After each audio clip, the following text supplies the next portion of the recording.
संस्था स्थापन व्हावी असं प्रतिपादन श्रीमंत शाहू महाराज यांनी डॉक्टर बाबासाहेब आंबेडकरांच्या जयंतीनिमित्त डॉक्टर बाबासाहेब आंबेडकर मराठवाडा विद्यापीठात आयोजित कार्यक्रमात केलं. भारताला महासत्ता बनविण्याचं दिवास्वप्न पाहण्यापेक्षा प्रत्येकाला मानवता धर्माप्रमाणे वागणूक देऊन समता प्रस्थापित होणे गरजेचं आहे. तरच खऱ्या अर्थानं पुरोगामी प्रगत विचारांच्या महापुरुषांना खरेखुरे अभिवादन ठरेल, असं प्रतिपादन श्रीमंत छत्रपती शाहू महाराज यांनी केलं. डॉक्टर बाबासाहेब आंबेडकर मराठवाडा विद्यापीठात भारतरत्न डॉक्टर बाबासाहेब आंबेडकर शतकोत्तर रौप्य महोत्सवी जयंती उत्सव समारंभात ते बोलत होते. यावेळी भारतीय विधी आयोगाचे माजी सदस्य प्रोफेसर DN सदाशिवन तसेच महाराष्ट्र राज्य साहित्य व संस्कृती मंडळाचे अध्यक्ष बाबा भांड यांची प्रमुख उपस्थिती होती. कुलगुरू डॉक्टर BA चोपडे यांच्या अध्यक्षतेखाली पार पडलेल्या कार्यक्रमाच्या वेळी संयोजक डॉक्टर सुभाष मोराळे, डॉक्टर उत्तम आंबोरे यांची देखील उपस्थिती होती. विद्यापीठाच्या नाट्यगृहात मंगळवारी हा कार्यक्रम झाला. यावेळी श्रीमंत शाहू महाराज यांनी आपलं मत व्यक्त केलं. भारतात आपल्या संस्थानात प्राथमिक शिक्षण सक्तीचं व मोफत करणारा पहिला राजा म्हणून सयाजीराव गायकवाड यांची नोंद असल्याचं मत ज्येष्ठ साहित्यिक बाबा भांड यांनी यावेळी व्यक्त केलं. यावेळी विधी आयोगाचे सदस्य प्रोफेसर DN सदाशिवन यांचे राजर्षी शाहू महाराज व डॉक्टर बाबासाहेब आंबेडकर या विषयावर व्याख्यान झालं. तर दरवर्षी 11 ते 14 एप्रिल दरम्यान फुले आंबेडकर जयंती महोत्सव घेण्यात येईल, असं कुलगुरू डॉक्टर BA चोपडे यांनी घोषित केलं. डॉक्टर पुरुषोत्तम देशमुख यांनी सूत्रसंचालन तर डॉक्टर उत्तम आंबोरे यांनी आभार मानले. की तुमचा उद्धार फक्त BR आंबेडकर करू शकतील, ते तुमचे खरे राजा आहे. अशा प्रकारचा महान दृष्टीचा हा राजा की जिने बाबासाहेबांना घडवलं, बाबासाहेबांच्या जनगणनेत मोठं योगदान दिलं. अशा ह्या महान छत्रपती शाहू महाराजांना अभिवादन करावं, नमन करावं, आपली कृतज्ञता व्यक्त करावी. या अनुषंगानं मी शाहू महाराजांना विनंती केली आणि त्याने आमची विनंती स्वीकारलेली आहे. सर, मी या विद्यापीठाचा कुलगुरू म्हणून संबंध शतकोत्तर महोत्सवाचं वर्ष डिक्लेअर झालं. भारत सरकारनं केलं, महाराष्ट्र शासनाने केलं, संबंध जगामध्ये डिक्लेअर झालं, युनोने केलं. आणि ज्या विद्यापीठाला बाबासाहेब आंबेडकरांचं नाव आहे हे असं मी ठामपणे मानतो. महाराज, हा संबंध भारतामध्ये बाबासाहेब आंबेडकरांच्या नावानं चालणारी 19 विद्या राजकर्त्यांनी, ज्या राजे महाराजांनी बाबासाहेबांना शिक्षणासाठी मदत केली, त्या राजा महाराजांचं ऋण व्यक्त करणं हे विद्यापीठाचं कर्तव्य आहे असं मी ठरवलं. आणि महाराज, 2 जून 1915 रोजी याच विद्यापीठाच्या सभागृहामध्ये सयाजीराव गायकवाडांच्या सुशा आदरणीय राजमातांना आम्ही बोलवलं आणि राजमातांच्या चरणी आम्ही आमचं विनम्र अभिवादन केलं. या विद्यापीठाने त्यांची कृतज्ञता व्यक्त केली. मी असं म्हटलं होतं, महाराज, होते सयाजीराव गायकवाड म्हणून घडले बाबासाहेब आंबेडकर, अशा प्रकारची मी त्यावेळी घोषणा मी केली होती. मध्ये सयाजीराव गायकवाडांचं मोठं योगदान आहे आणि म्हणून त्या कार्यक्रमाची सुरुवात आम्ही राजमातांच्या हस्ते केली. हा एक फार मोठा योगायोग आहे आणि गेले वर्षभर मध्ये प्रकाशित झालेला आहे. त्याच्या व्यतिरिक्त आपल्याला काय करता येऊ शकेल आणि माझ्या मनावर एक नवीन संकल्पना आली. As has been referred to, helped him to go back to continue his studies for MSc and DSc and complete his Bharat law, because after completing his just education in Columbia University, he has already registered in those universities, London School of Economics. But as attitudinal problems, behavioral pattern, the prejudices and biases worked in a very subtle, invisible manners. Without the knowledge of Maharaja Syajiram Gaikwad, his secretary sent him a notice and called him back to fulfill the condition for which he was granted the scholarship, to serve at in Baroda. So what a heavy heart he must have come back. He joined. Could remain there only for 7 days. He did not get any accommodation.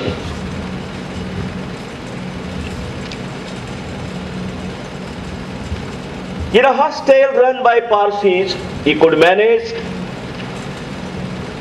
In a pseudonym name, but when it was discovered that he is not Parsi, but he is untouchable, born Ahmed, how to understand? Let us not forget the roots of this country lie in a bottomless past. Bottomless past. But the new type of thinking which came into being because Jyotiba Phule started the first school for the Mahar, Mahang and Chambar Mulincha Sati in 1848. The same year when Karl Marx was writing the Das Kapital in UK. Same year. Karl Marx was just writing the Das Kapital in order to declare that workers of the world should unite. They have nothing to lose but their chains. ज्याने 19 वर्ष British सत्तेविरुद्ध संघर्ष केला तो जनसामान्याचा कैवारी होता. त्याचा इतिहास कोणी लिहिलाच नाही, कारण बिल्लाचा इतिहास कोण लिहिणार. दुसरा इतिहास महाराष्ट्राचा एक सुपुत्र शेतकऱ्याचा पोरगा दैवयोगाने बडोद्याचा राजघराण्यामध्ये गादीवर जातो आणि हिंदुस्थानातल्या अनेक गोष्टी सर्वप्रथम करतो. या राजाबद्दलही महाराष्ट्रातील इतिहासकारांनी, विचारवंतांनी, राज्यशास्त्राच्या अभ्यासकांनी, समाजशास्त्राच्या अभ्यासकांनी, साहित्यिकांनी गेल्या 60 वर्षामध्ये फारसं काही बोललं नाही. तर तू त्याचा अभ्यास कर. तंट्या बिल्लावर मी 25 वर्षापूर्वी 6 पुस्तकं संशोधन करून लिहिली. खरं तर मी साहित्याचा विद्यार्थी, लिटरेचरचा, भालचंद्र नेमाड्यांचा विद्यार्थी अपघातानं तंट्याकडे वळलो आणि तंट्याचं काम झाल्यानंतर सयाजीराव गायकवाड या भारताच्या सुपुत्राचा अभ्यास करण्याचं मी ठरवलं. पण माझ्या एका समीक्षक विचारवंत मित्राने विचारलं, तू अलीकडे काय लिहितोस? मी म्हणालो की सयाजीराव गायकवाडासंबंधी चरित्रात्मक कादंबरी लिहिण्याचं ठरवलं आहे. त्या मित्राने कुत्सितपणे मला सुचवलं, तुला बहुतेक चरित्रात्मक कादंबरीकार व्हायचं दिसतं. आणि त्या मित्राच्या रिमार्क्सने मी सयाजीरावांचं काम 10 वर्षापूर्वी सोडून दिलं. मधल्या काळात दुसऱ्याच्या मरणावर पोट असलेली दशक्रियासारखी कादंबरी असेल, मटका जुगार वेशासंबंधीचे वेगळ्या विषयाची कादंबरी असेल, यात मी माझा रिकामा वेळ खर्च केला. पण जेव्हा मी सयाजीरावांच्या कामाकडे वळलो त्यावेळेस मला खूप पश्चाताप झाला, वाईट वाटलं. माझ्या आयुष्यातील 10 वर्षाचा कालखंड मी नको त्या गोष्टीमध्ये खर्च केला व्हायला पाहिजे होतं. संधानशिव सरांनी खूप उत्तमरित्याने सामाजिक सुधारणांसंबंधी सांगितलं, शिक्षणासंबंधी सांगितलं, पण खूप गोष्टी आपल्या इतिहासात सांगितल्या गेल्याच नाही. मी सर्व सयाजीरावांचं चरित्र सांगणार नाही कारण आपल्याला वेळ नाही. पण बाबासाहेब आंबेडकरांच्या संबंधी आणि सयाजीरावासंबंधी राहून गेलेल्या महत्त्वाच्या गोष्टींचा ओझरता उल्लेख करणं मला फार गरजेचं आहे. त्याचा मोक्ष कशात असेल तर रयतेला शिक्षण दिलं पाहिजे. राजकारभारवाल्यानंतर त्यांनी पहिला दौरा केला. आपल्या धुळे जिल्ह्याला लागून असलेला जो त्यांचा नवसारी भाग, नवसारीमध्ये प्रचंड मोठ्या प्रमाणात त्या काळात आदिवासी आणि अस्पृश्य लोकांची, महाराजांचे जनसमुदाय होता. राजा भेटायला आल्यानंतर कोणीही माणसं समोर येणार, कोणी झाडावर लपलं, कोणी झाडावर जाऊन बसलं. राजाने खाशेराव जाधव नावाचे कलेक्टर त्यांचे होते, त्यांना विचारलं की माझी रयत जनता कुठे आहे? खाशेरावांनी सांगितलं की महाराज, प्रथमच राजा आपल्या मागासलेल्या अस्पृश्य रयतेंना भेटायला आला आणि ही माणसं घाबरून लपून बसली आहे. ही गोष्ट 1982ची आहे, सॉरी 1882ची आहे. हे मी का सांगतो 1882 पर्यंत जगातलं कुठलं सरकार गरिबाला शिकवत नव्हतं सर. 1882 पर्यंत कोण शिकायचे? ज्यांच्याकडे पैसे आहे, श्रीमंत आहे. अगदी इंग्लंड अमेरिकेत सुद्धा लेबर पार्टीचा का गरिबांना सरकारने शिकवलं पाहिजे, ही गोष्ट सयाजीरावांच्या लंडनमधल्या मित्रांनी त्यांना कळवली. आणि या तरुण राजाने 19व्या वर्षी, वयाच्या 19व्या वर्षी जगातील पहिला समाज क्रांतीचा हुकूम काढला. तो हुकूम आहे, माझ्या अस्पृश्य आदिवासी संस्थेला, रयतेला, माझ्या प्रजेला मी सरकारी खर्चानं शिक्षण सुरू करणार. आमच्या शिक्षण शास्त्राच्या इतिहासामध्ये आमच्या सामाजिक समतेची सुरुवात स्वतःपासून त्यांनी केली. राज्यकारभारवाल्यानंतर त्यांनी ओळखलं की शिक्षणाशिवाय पर्याय नाही, म्हणून 1892 साली सक्तीचं प्राथमिक मोफत शिक्षण सुरू केलं. आपल्या सुप्रीम कोर्टाने आता 6 महिन्यापूर्वी सांगितलं की हिंदुस्थानमधल्या लोकांना सक्तीचं प्राथमिक शिक्षण मोफत द्या. याची सुरुवात 1892 साली सयाजीरावांनी सुरुवात केली. सक्तीचं प्राथमिक शिक्षण सुरू झालं की शाळा सुरू झाल्या, मुलं यायला लागले, पुस्तकं नाही. तज्ज्ञ लेखकांना महाराष्ट्रातून, भारतातून बोलवावं लागलं. पुस्तकं छापायला मुद्रणालय नाही, मोठी प्रेस तयार करावं लागली. आणि 10 वर्षामध्ये बडोद्यातील प्रत्येक गावामध्ये शाळा सुरू झाल्या. 25 वर्षापूर्वी त्यांचे मोठे 100 वर्ष झाले असताना सुद्धा मोठे कार्यक्रम झाले होते. आणि आता तर 125 वर्ष त्यांच्या 125वी जयंती आहे 2 दिवसानंतर. अशा या परिस्थितीमध्ये आपण पाहतोय की आपण किती बदल करत आलोय. आपल्या भारताला आपण म्हणतोय की आपला 5000 वर्षापूर्वीपासून इतिहास आहे, पण तो इतिहास कसा आहे याचा सुद्धा पुन्हा अभ्यास करण्याची गरज आहे. मागे राहिलेला आहे हा किती मागासलेला आहे.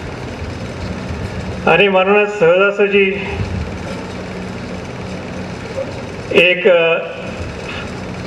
फॉरेन पॉवर इंग्रजांसारखी सहजासहजी ज्यांचे लोक सैन्यसुद्धा नाही, फक्त लोक जास्तीत जास्त भारतामध्ये 1 लाख असतील जास्त कुठल्याही एका वेळी,